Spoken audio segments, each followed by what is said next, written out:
Hello दोस्तों, मैं हूं प्रोफेसर आर अग्रवाल, कैनबक्सी कॉलेज ऑफ एजुकेशन।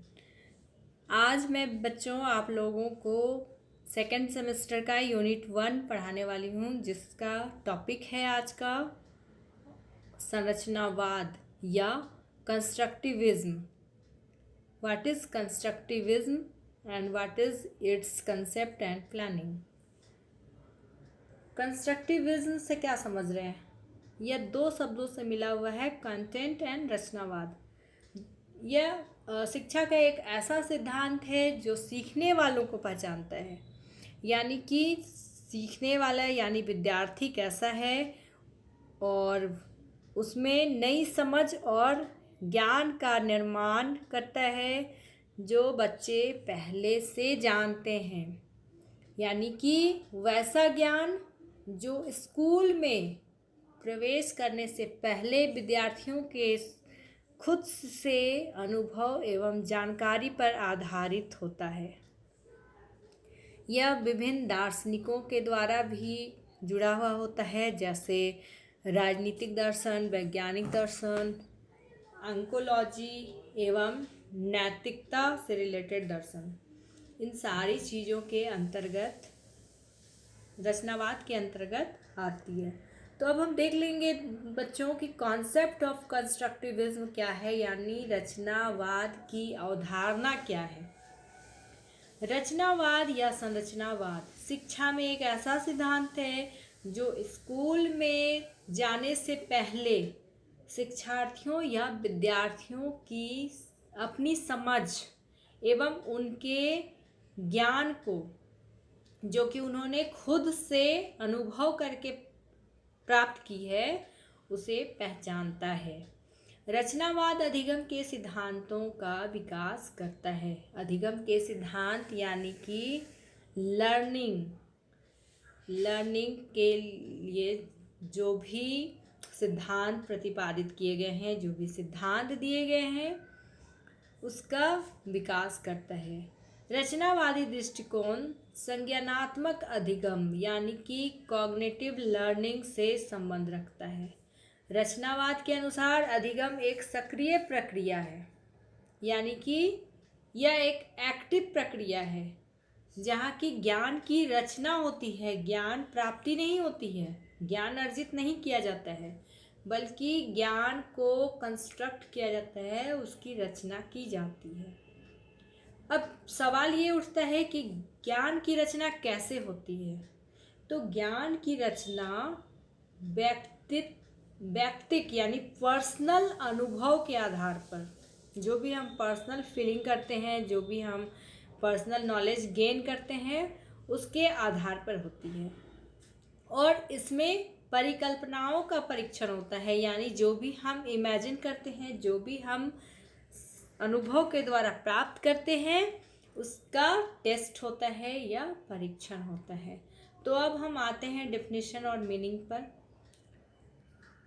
रचनावाद शिक्षा में एक सिद्धांत है जो शिक्षार्थी में नई समझ और ज्ञान का निर्माण करता है, यानी कि एक विद्यार्थी को, जो कि पहले से ज्ञान कुछ रखता है और कुछ अनुभवों के द्वारा सीखता है, उसमें हम और नई समझ और नए नए ज्ञान का निर्माण करते हैं और साथ ही उनको एक ग्रुप में एकीकृत करते हैं। जो बहुत सारे बच्चों को एक साथ अगर हम बैठा करके कोई टास्क देते हैं, कोई वर्क करने को देते हैं, तो बच्चे क्या होते हैं, ज़्यादा समझते हैं, ज़्यादा अच्छी चीज़ों का निर्माण करते हैं और वे एकीकृत हो जाते हैं, कंबाइंड हो जाते हैं। इस क्षेत्र में जीन पियागेट यानी पियाजे भी कहते हैं उनको, उन्होंने संज्ञानात्मक विकास के सिद्धांत का निर्माण किया, यानी कॉग्निटिव डेवलपमेंट का सिद्धांत दिया।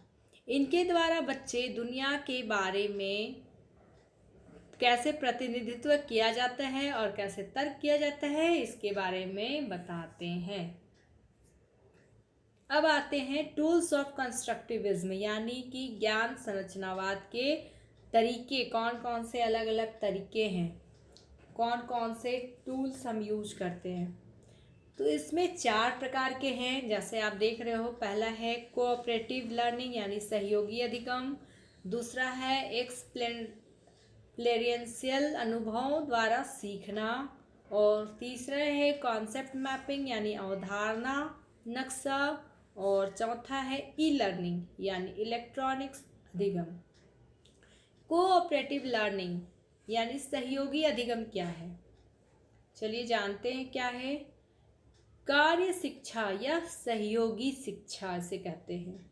तो सहयोगी शिक्षा शिक्षा की एक ऐसी विधि है जिसमें कक्षा में शिक्षा देने के साथ साथ विद्यार्थियों को समाज के लिए उपयोगी कार्यों की व्यवहारिक शिक्षा भी प्रदान की जाती है। यानी कि एक क्लासरूम में अगर कोई विद्यार्थी को शिक्षा दी जा रही है तो उसे समाज के हित के लिए, समाज का हित होगा तो देश का हित होगा, तो ऐसे कार्यों की भी प्रैक्टिकली व्यवहारिक रूप से शिक्षा प्रदान की जाती है। कार्य शिक्षा को या सहयोगी शिक्षा को उद्देश्यपूर्ण एवं सार्थक शारीरिक श्रम माना गया है। यानी कि ऐसा श्रम जिसका कोई सार्थक रिजल्ट निकले, पॉजिटिव रिजल्ट आए उसका, तो इसे शारीरिक श्रम माना गया है, जो शिक्षण के अंतरंग भाग के रूप में आयोजित किया जाता है। इसमें हम बच्चों को एक समूह में और एक साथ कार्य करने को प्रोत्साहित करते हैं। कोऑपरेटिव के द्वारा एक साथ इनको प्रोत्साहित करते हैं, एक साथ कार्य करवाते हैं, ताकि सभी को ज्ञान की प्राप्ति ज़्यादा से ज़्यादा हो और एक साथ मिलकर के वो कुछ नई चीज़ें डेवलप करें, कुछ नई संरचना करें। अब आते हैं एक्सपेरिमेंटल लर्निंग। एक्सपेरिएंशियल लर्निंग यानी अनुभव द्वारा सीखना।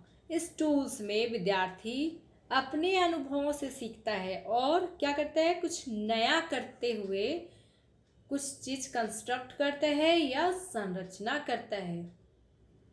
यानी कि विद्यार्थी को कोई भी चीज़ लिख कर सिखा कर नहीं दिया जाता है, बल्कि वो लर्निंग बाय डूइंग के हिसाब से शिक्षा गेन करते हैं, शिक्षा प्राप्त करते हैं।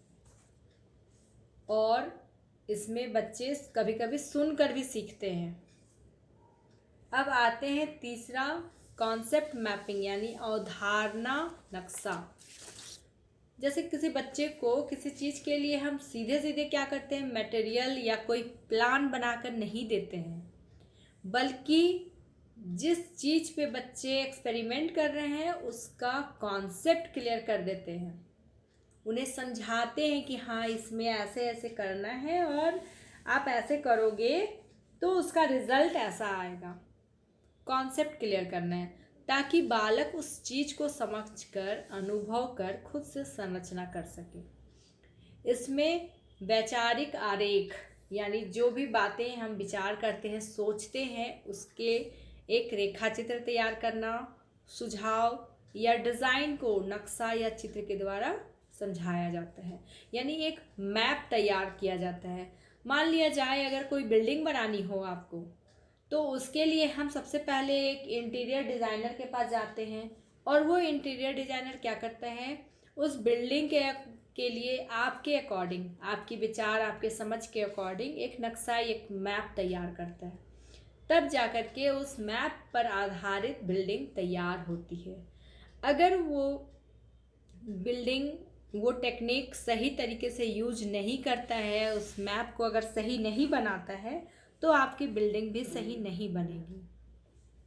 तो यह डिज़ाइनरों, इंजीनियरों और जो तकनीकी लेखक होते हैं यानी टेक्निकल जो राइटर होते हैं, और दूसरे को संगठित करने और संरचना ज्ञान का उपयोग करने वाला क्या है, एक ग्राफिकल इक्विपमेंट है जो कॉन्सेप्ट मैपिंग है।